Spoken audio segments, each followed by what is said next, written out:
Hello दोस्तों, good morning, नमस्कार। आप सभी का स्वागत है आप सभी के अपने यूट्यूब चैनल परीक्षा की शिक्षा में। उम्मीद करूंगा, आशा करूंगा कि आप सभी जो है कुशल मंगल है, स्वस्थ हैं, अपनी तैयारी में जो है मस्त हैं। तो जो भी क्लास में फर्स्ट टाइम आए हैं, पहली बार आए हैं, नए हैं, उन सभी को बता दिया जाएगा हमारे चैनल पे जो है आपके साथी यूपी ट्रिपल पीटी एग्जाम 2025 की जो आपकी तैयारी साथी हो आपकी रेगुलर बेसिस पे करवाई जा रही है।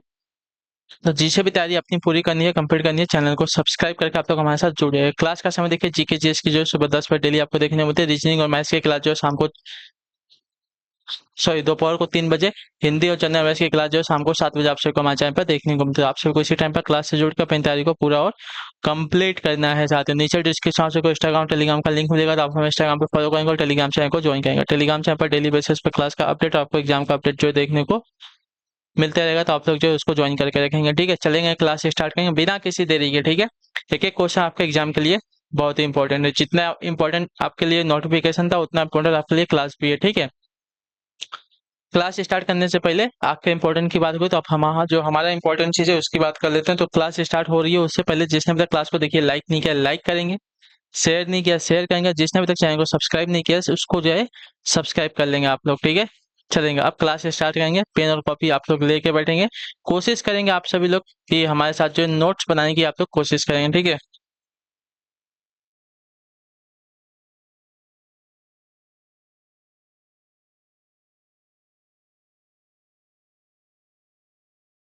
चलिए क्लास स्टार्ट करें। पहला क्वेश्चन आपके सामने दिया गया है, बहमनी सल्तनत की राजधानी कौन सी थी, बताइए।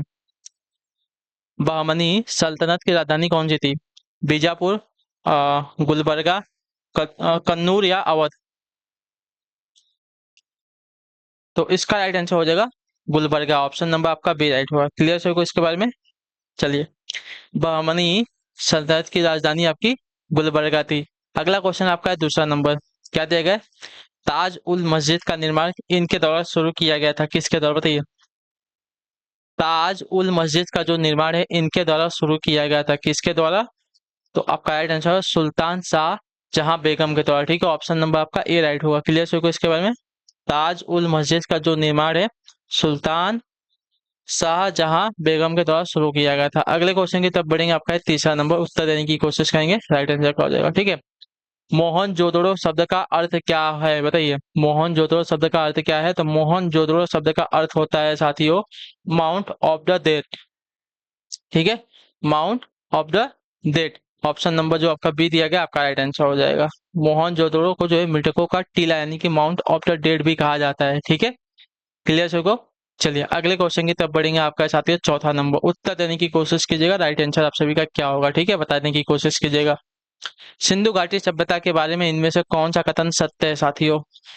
चलिए, सिंधु घाटी सभ्यता के बारे में इनमें से कौन सा कथन सत्य है? तो देखिए, सिंधु घाटी के जो लोग हैं कपास का उत्पादन करने वाले पहले थे, ये वाला जो कथन दिया गया है सत्य कथन है। तो ऑप्शन नंबर आपका ए राइट हो जाएगा। क्लियर है? चलिए, क्लियर होना भी चाहिए, कोई डाउट नहीं रहना चाहिए। कोई डाउट है तो आप लोग हमें बेहिचक पूछ सकते हैं।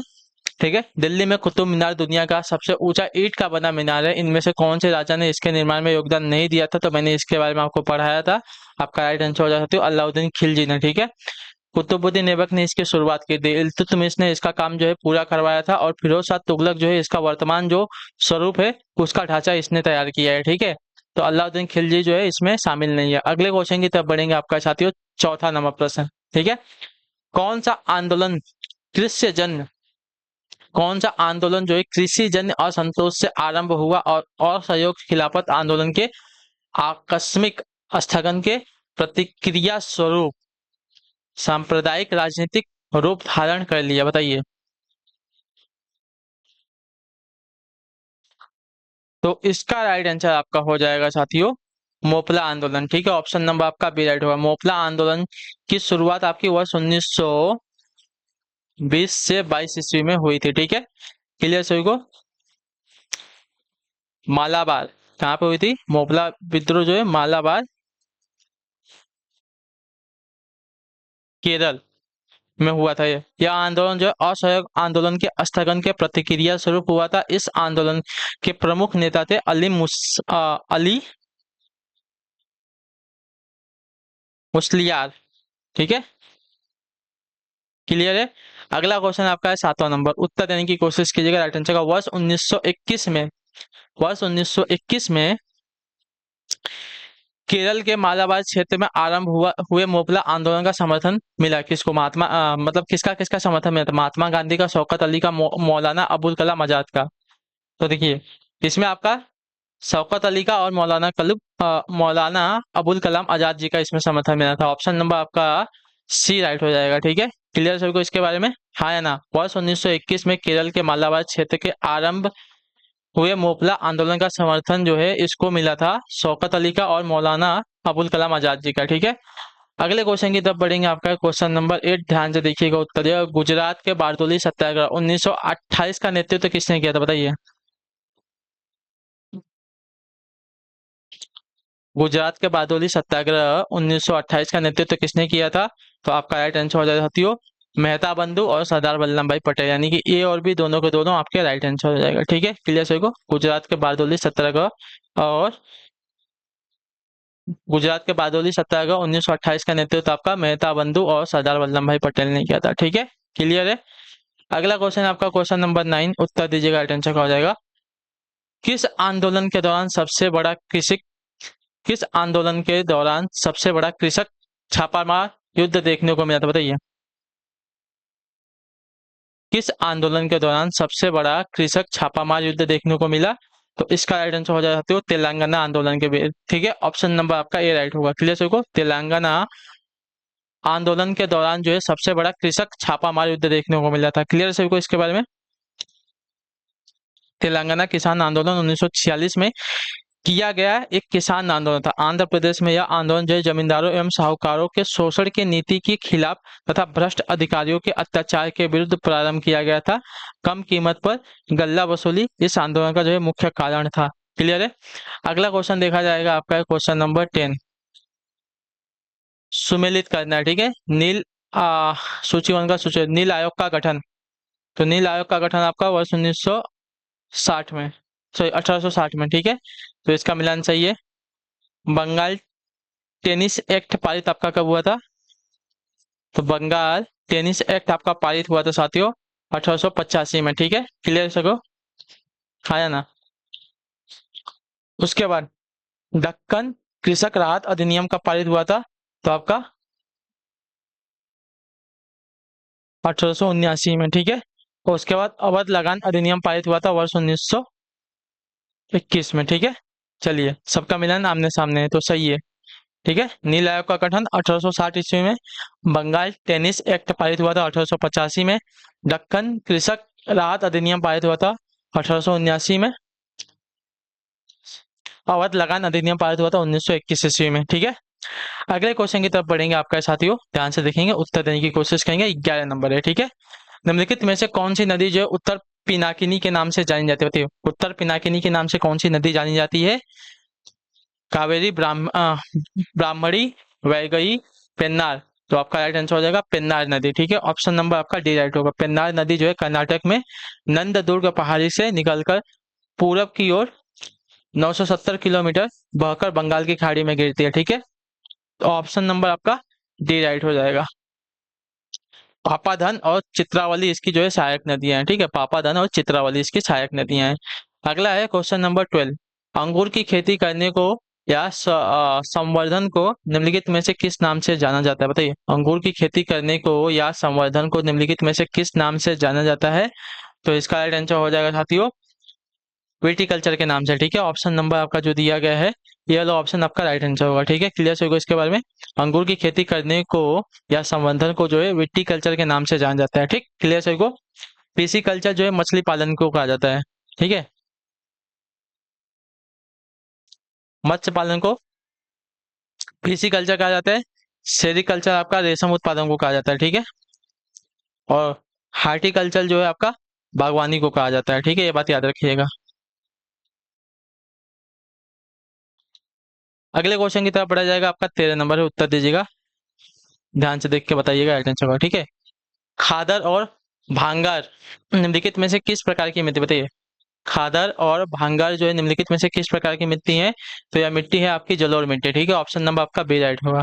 खादर और भांगर जो है आपकी जलोढ़ मिट्टी है, तो ऑप्शन नंबर आपका बी राइट है। अगले क्वेश्चन की तरफ बढ़ेंगे, 14 नंबर है, उत्तर दीजिएगा राइट आंसर का। तनामी रेगिस्तान निम्नलिखित में से किस देश में स्थित है? तनामी रेगिस्तान जो है निम्नलिखित में से किस देश में स्थित है? तो यह है आपका ऑस्ट्रेलिया देश में स्थित है, ऑप्शन नंबर आपका सी राइट होगा।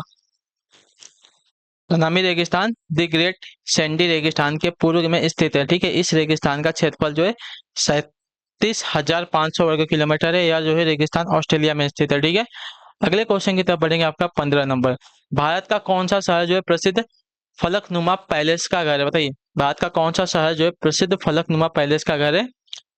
तो इसका राइट आंसर हो जाएगा साथियों आपका हैदराबाद शहर, ठीक है। ऑप्शन नंबर आपका डी राइट होगा, ठीक है।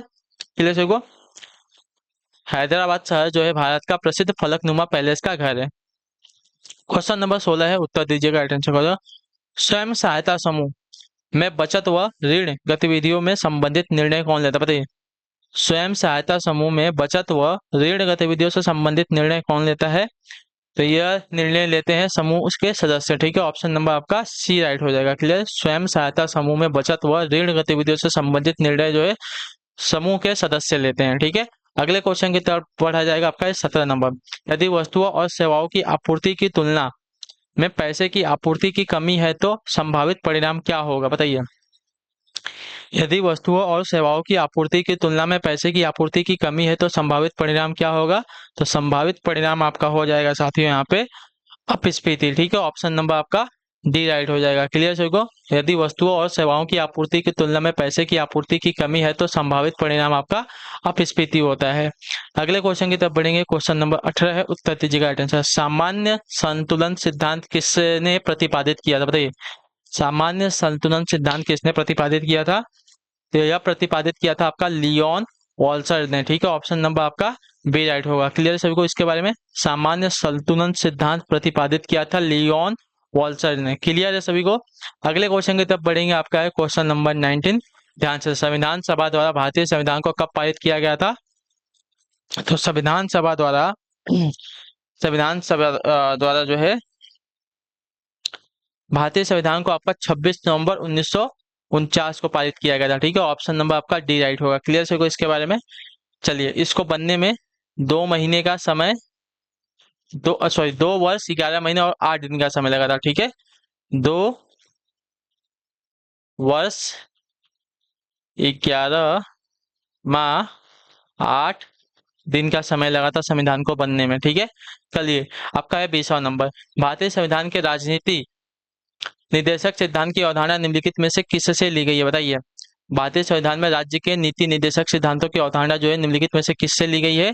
तो इसका राइट आंसर हो जाएगा साथियों आयरलैंड के संविधान से, ठीक है। ऑप्शन नंबर आपका ए राइट होगा। क्लियर है सभी को। चलिए, भारतीय संविधान के राज्य नीति निदेशक सिद्धांत की अवधारणा जो है आयरलैंड के संविधान से ली गई है, ठीक है। अगला क्वेश्चन आपका है 21 है, 21 नंबर, उत्तर दीजिएगा।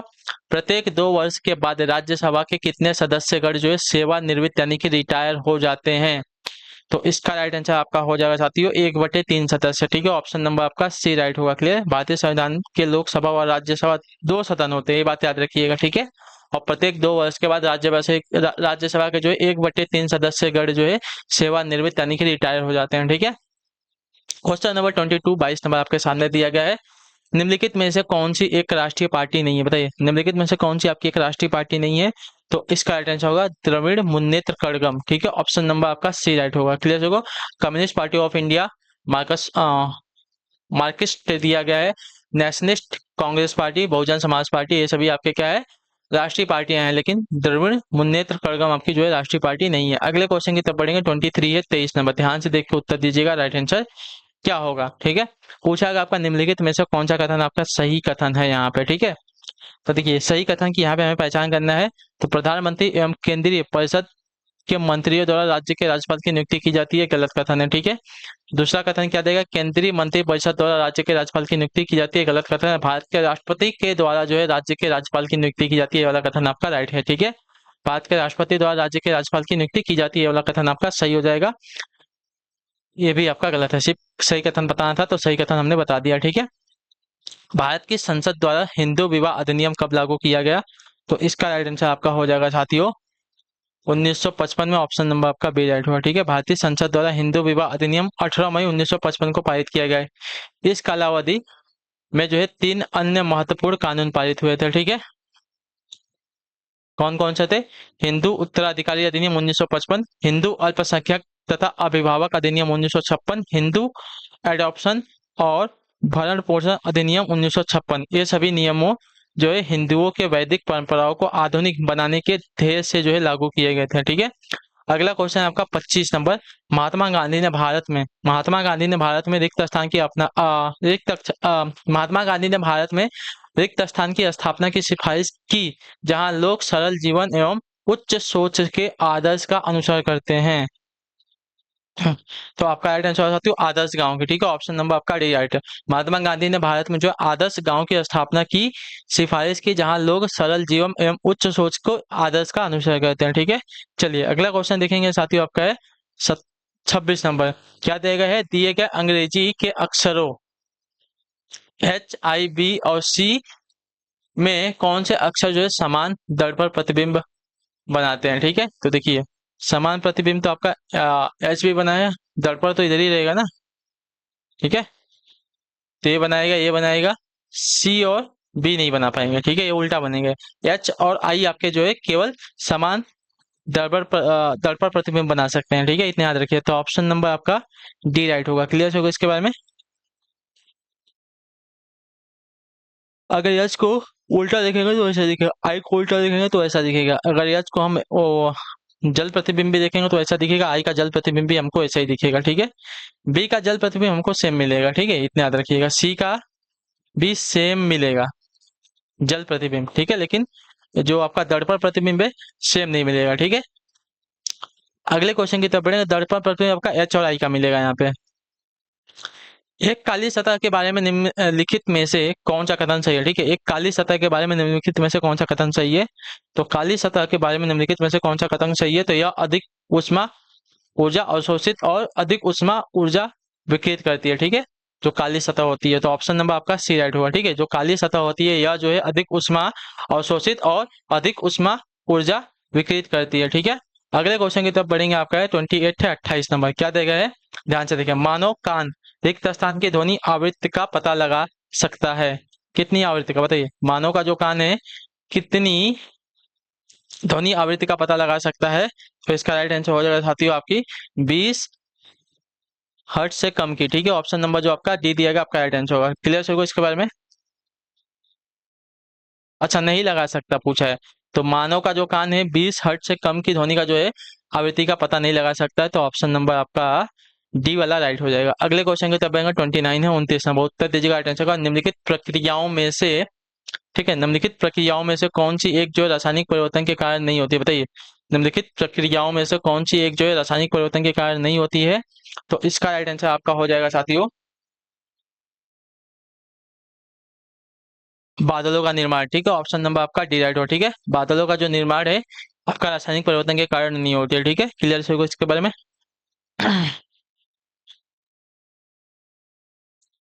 चलिए 30 नंबर क्वेश्चन आपके सामने दिया है। क्या दिया गया है? यदि 25 न्यूटन और 10 न्यूटन के बल एक निकाय पर क्रमशः लंबवत ऊपर की ओर और लंबवत नीचे की ओर दिशा में कार्यरत हैं तो निकाय पर कार्यरत शुद्ध बल का निर्माण होगा कितना? बताइए।